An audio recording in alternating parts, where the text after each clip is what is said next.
Barumsi kun guddaa walii galaasa saa sii kennameef of kenni kan jedhudha. Wanti siif kenname sun akkati of kennitee jiraattuuf, akkati of kennitee taatuuf, akkati of kennitee itti bu'aa buufattuuf sii kenname. Wanti sii kenname sun maaliif akka sii kenname qaba? Akkamitti akka sii kenname qaba? Maal akka ittiin gootuuf akka sii kenname qaba? Waan siif kennameef akka ta'utti of kenni. Bakka wantichi fakkeenyaaf namni makiinaa oofu wanti inni oofu sun ofiif hin hojjenne hafuura Waaqayyoon qabdu. Kanaaf namni makiinaa oofu otoo oofaa jiru maaloo ani ati mariinaa qabadhu, ani immoo fireenii fi fireesiyoonii akkasumas immoo nadaajiin toodha jedhama. Namichi makiinaa oofu ofii of danda'ee qaama makiinaa boordii makiinaa waan jiru to'annoo makiinaa mataasa yoo to'ate irraa kan hafe ani isa miilaanan to'adha ati garuu mariinaa qabi jedhee nama ollaasa ta'u nama gabbeena ta'u kennachuu hin danda'a? Hin danda'u. Waan sitti kennameef ati waan sitti kennameef hoogganaan suma, waan sitti kennameef boru kan itti gaafatamu suma, kan itti guddatu suma, kan itti salphatu suma, kan ittiin jijjiiramu suma, kan ittiin cabu suma, kan ittiin nama ta'u suma, kan ittiin namummaa kaadu suma. Kanaaf waan sitti kennameef of kennuun si gaafata waan ta'eef lubbuu keetu itti gaafatamummaa jira waan ta'eef waan sitti kenname san akka sitti kennametti amma iddootti geessitutti maaliif akka baattu sanatti geggeeffamuun kan kee waan ta'eef isaan kana akkati baay'ee beektuu fi akkati baay'ee hubattuun barbaada. So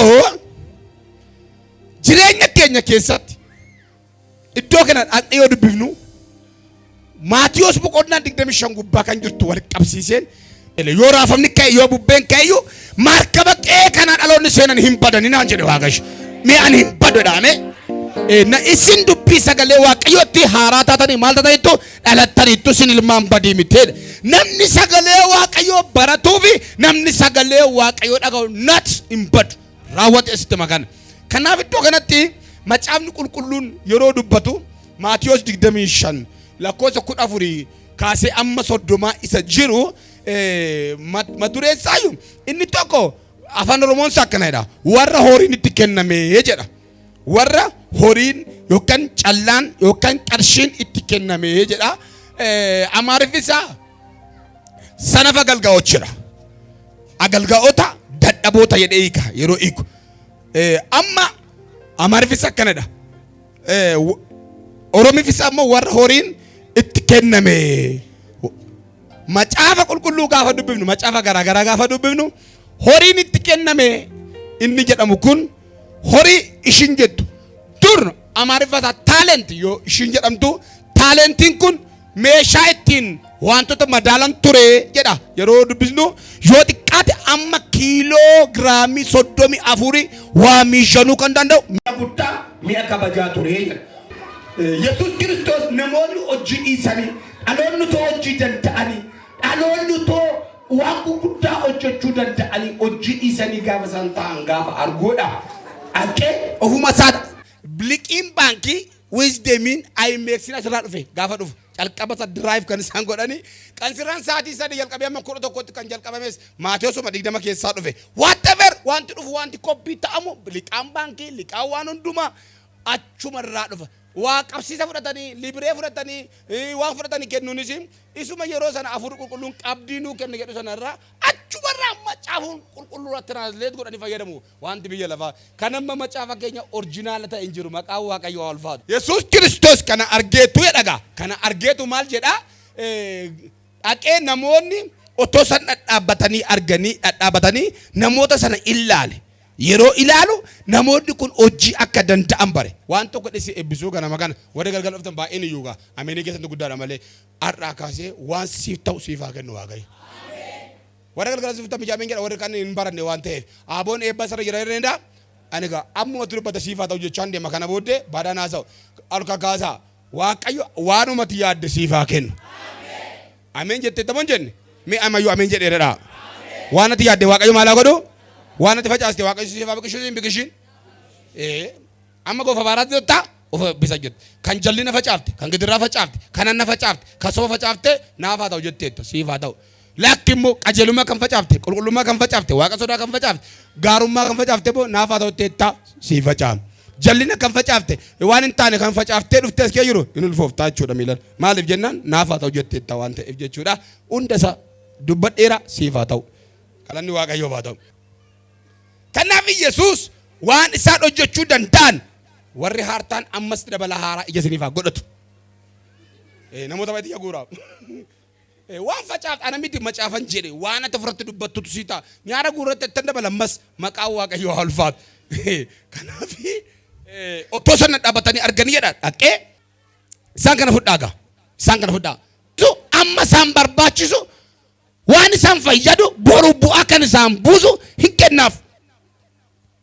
Kanaaf caljara itoo isaan taa'anii argee ofiidhuma isaanii yaade akkas naan jedhe Waaqayyo dhaloota lafaa kaasee karaa jalqabsuun qabaate Waaqayyo. Attanii dubbistan maatii keetti gabaa keessa too dhadhaabatan maal taatan jedhanii gaafannaan maal jedhee hojii dhabnee waan hojjennu dhabnee jireenya keenya keessatti waan goonu dhabnee. Kuni maayin? Maayidha kun? Ngulaalii kan biraawo? Killee kan biraawo? Buphaa kan biraawo? Eeg kan biraawo? Indaangoo kan biraawo? Dhaltuu kan biraawo? Kormaa. Osh abbaan tarkaa baasa kanatti himtu. As keessa kormaa moo dhaltuu jira? Kamtu jira as keessa? Lachuu jira as keessa? As keessa kormaa moo dhaltuu jira? Hin beekamu miti? Namni waan garatti baatu hin beekaa? Hin beeku. Akkas jechuudha. Kanaaf jireenya isaa keessatti namni tokko waan gochuu danda'uun ala waan biraa gochuu hin danda'u. Waan si keessa jiru akka jirtu duwwaa akka beekamtu duwwaa beeki malee waan si dhibu keessa isa kana keessa waan jiru akka waan bala nyaataaf taati amma yoo nyaanne yoo haadha argatte immoo hanqaaquun kun maal taati? Indaanqoo taati. Kan akkasii baay'ee argachuu dandeenya kanuma keessaa. Yoo cabsine garuu argachuu hin dandeenyu. Hanqaaquun kun haadhoo yoo argatte, indaanqoo haadhoo yoo kormaa yoo argatte maal ta'a fayyada? Hin fayyadu. Haadha gaarii yoo argatte, haadha hanqaaquun nyaanne, haadha mattee indaanqoo baastu yoo argatte kun indaanqoo addunyaa bakka bu'uu dandeessi moo dandeessu? Egaa wanti sii kenname akka laalcha keeti. Wanti sii kenname akka laalcha keeti. Ilaalcha keeti. Addunyaa ga'uunis sumarka. Addunyaa irrattis baay'achuu dandeessa. Ammaaf haguugamee jira malee kun. Deebitee cabsitees gatuu dandeessa. Cabnaan deebitee hin galtu. Tabbastee nyaachuu dandeessa. Amma duwwaaf itti fayyadamuu dandeessa. Namoonni tokko tokko kennaa isaanitti kenname of kennuu dadhabuu irraa kan ka'e tokko tokko cabsanii gatu. Tokko tokko maal godhu jedhee eela kunoo. Kun amma maaliif fayyada? Maaliif fayyada kun? Dubbattanii maaliif fayyada? Maal ta'e? Hin cabe biti? Kana booddee indaanqoos hin ta'u. Hin nyaatamus carraan isaa maal ta'e jechuudha? Badiif ta'e. Wayitee. Otoo iddoo gaarii argatee hanqaaquu baay'ee ta'a. Indaanqoo baay'ee ta'a. Waan lubbuu badee. Hayi! Otoo nyaatame ammallee nama quubsa ammaafillee nama gammachiisa. Hamma nyaatee nama hin gammachiifne. Indaanqoo ta'ee biyyaaf hin taane kennaadhaam. That's a gift. Gifted something. Wanti ta'e tokko siin kennameera. Itti fayyadamuu dhiisuun kan ta'eeti. Kun egaa nyaanni isaa hin bade. Wayi namaaf hin taane. Wayi lukkuu ta'ee boruuf indaanqoonni boodharataniif gatii hin qabu. Kanaaf carraan isa kana darbee jireenya kee kana dura jiraate amma manfadhu akka waan darbeetti kun. Amma warra du'anii hin caalta. Amma warra jiranii hin geessu. Jirta ammayyuu. Carraa qabda ammayyuu. Yoo nama taate har'umallee namni si nyaatee boqota akka raajii sobduu.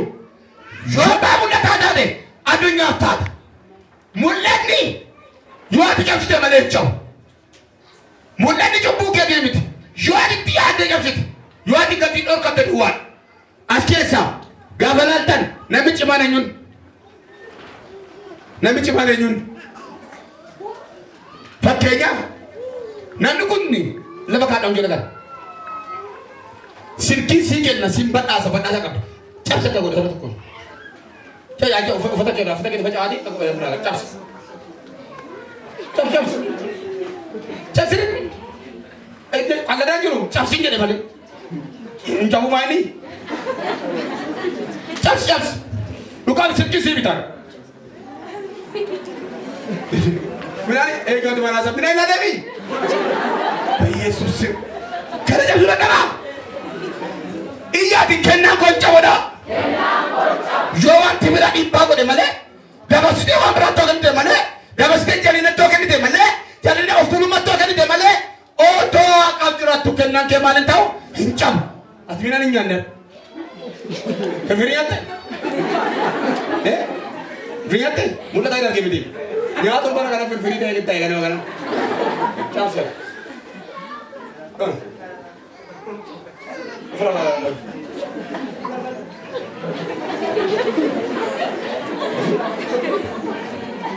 Maa godhannoo?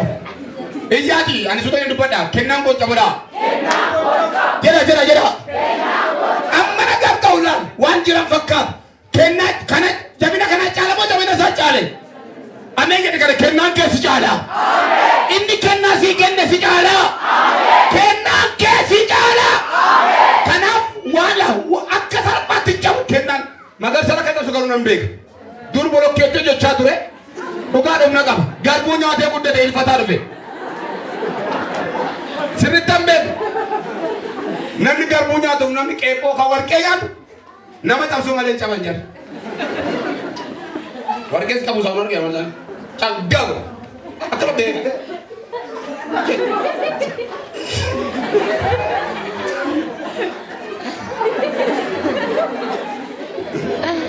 Soalnya kan dulu, gimana dia tahu? Bincang boncong. Esi.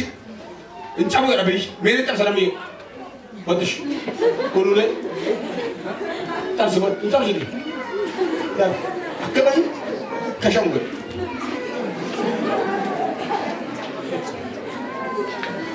Lara. Isa saling ganda orang. Isilah. Mucang kan dong kuno. Gak. Betul.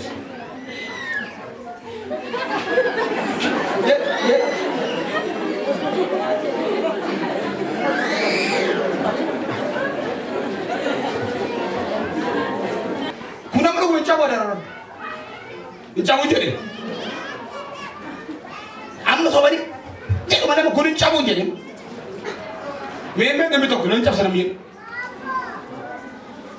I will try namanya. Naya lah mau ada jitan. Tapi kabar ini cuma kena rakai umna beramal akan cabut demi tu. Askil satu puja. Siap disuvan. Di mana kana siap disuvan? Arangka se, wajib siap susunan tu nak kawatin. Siap disuvan. Ada wasi gato baraba. Ada sikesa orang gudajira. Sikesa apa gudajira? Sikesa mula gudajira. Siapa mungkin itu sampai kata Malayana Malayoti. Arangka sikesa doa. Amin. Namni kancau ibalatin. Malah dipakai sanjau. Bila kuat sampah fakat, galuan sampah miti. Askes, yo apa tadi yo minta, amma minta tahu, amba. Yo harga teo, uji tadeo. Angka kuat dunia kana. Amerika nak kamu nak kamu. Biar makan tahu. Lan, kena si kena jiru. Isa si kena mena gugam tewan YouTube. Ati nama dunia sama yang kan. Mena nama dunia dia. Nama dunia dia.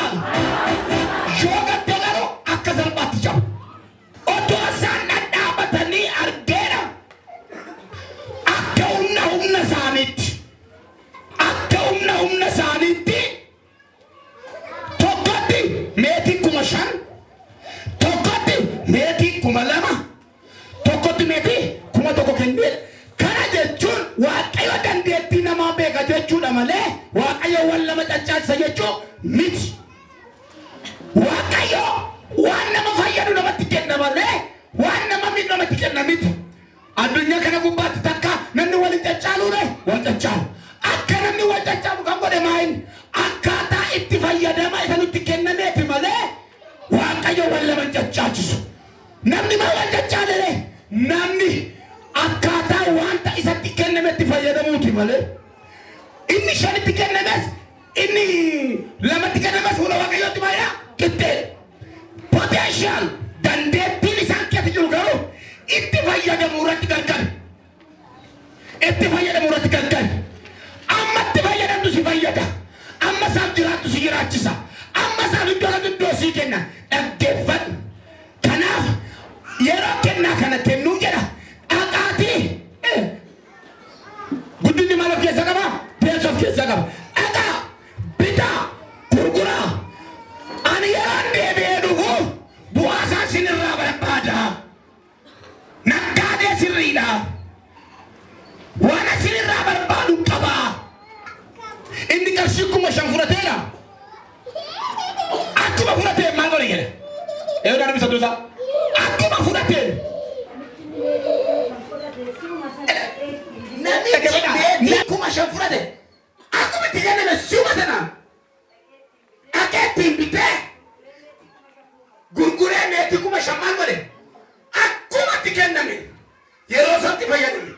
Namni tokko jireenya isaa keessatti jireenya bitaa jiraachuudha. Waan isatti kenname tokko maaliif akka itti kenname beeku qaba. Right now bareeffadhaa. Namni tokko waan kan isatti kenname ayyaan isatti kenname atattaamuma isatti kenname sanatti maal gochuu qaba. Maaliif akka itti kenname beeku qaba. Maaliif natti kenname? Maaliif ani Yesuusitti amane? Ayyaanni maaliif natti kenname? Maaliif waaqayyo kanatti kenne? Jedheetoo beeku qaba. Waan itti kenname sana maaliif natti kenname? Yoomiif natti kenname? Attamitti natti kenname? Eenyuuf natti kenname? Eenyuuf natti kenname? Amma yoomitti natti kenname? Jennee bareechine yaadu qabna. Namni tokko biyya lafaa kana gubbaa amma jiraatutti all people are gifted. Namni biyya lafaa hundumtu kennaa qaba. Azaabas haa ta'u, beenxees haa ta'u, waan ta'eef namni kamiyyuu kennaa qaba. Namni kennaa hin qabne nama duwwaan. Otoo gooftaan qabaatin iyyuu namni kennaa qaba.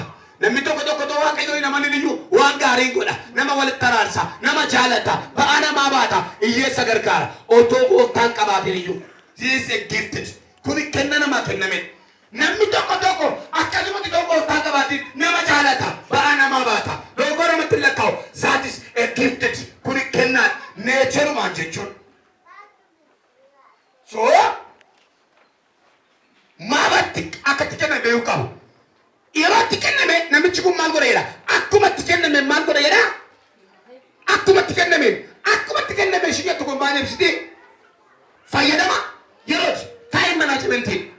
To change your life, to change your mind, to change your what everything. Time management is powerful. Jireenya kee keessatti wanti humna guddaa qabu. Waaqayyo addunyaa kanaaf qixxee kan kennu. Sooressaaf hiyyeessaaf, Ameerikaadhaaf, Arabaaf, Itoophiyaadhaaf wanti waaqayyo qixxee kenne maa inni sheroodha. Time is powerful. Say again with me. Time is powerful jedhame. Mee yeroon humna guddaa qabadhaa. Yeroon akka nuti yaadnu miti. Yeroon abbaatti fayyadamee faayidaa guddaa qabu. In nature uumama kee keessatti yeroo itti fayyadamuu dandeessu ta'e jennaan ati hiyyeessa caaludha. Akkuma itti kenname jedhama. Akkuma birrii sun itti kenname maal godhe jedhaa? Iddootti wanti inni mitu qarshiin itti kenname kun iddoo akkamitti akka argamu akkamitti akka fayyadamu daddabeera akkasuma yeruma sana inni jedhu kun itti fayyadama yerooti. Faarfannaa 31 gubbaatti maal jedha? Yaa Waaqayyo barri kun hunduu si harka jiraadha. Daawit barri kun hunduu maayidha? Si harka jira. Meer kol kaasaa yaa Waaqayyo dhaame? Barri kun hunduu si harka jira. Hundumtu jechuun hunduma kan jedhu meeqa oli? Lama oli miti?